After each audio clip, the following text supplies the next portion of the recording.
Nabila, Barclays is obviously just throwing money at the problem, but given the sentiment that we've seen, in particular among younger bank workers, is this the big part of the equation?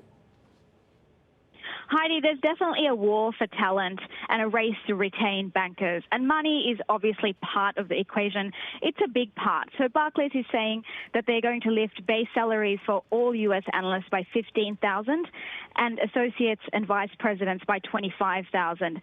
What that's going to do is bring up first-year analyst salaries to $100,000. But as you say, mental health is a big part of this. So it's not just about the money. And Barclays was actually one of the first banks to come out and talk about this and protect bankers in the sense that giving them at least 2 5-day vacations per year and telling them that they have to disconnect from work at that time, and also giving them a consecutive 24 hours off, which is a pretty big deal on Wall Street. Yeah, and they're not the only ones who are throwing money at the problem, are they?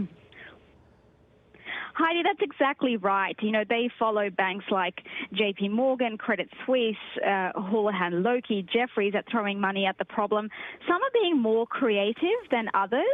So you've got Houlihan Lokey was actually offering all expenses paid vacations for some of its staff. They've said, you know, no working past midnight. You've seen others also offer one-off bonuses, and Jefferies offering Peloton bikes and other Apple Fit products. So Citi is also sort of setting itself apart from the U.S. Counterparts with hybrid work, right? How will that work?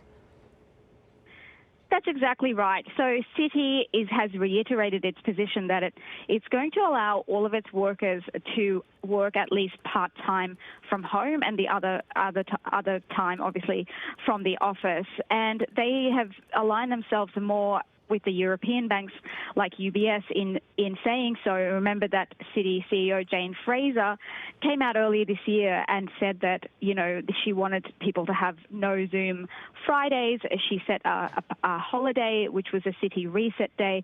So she's definitely trying to do a lot to make sure that people have a good balance post-pandemic.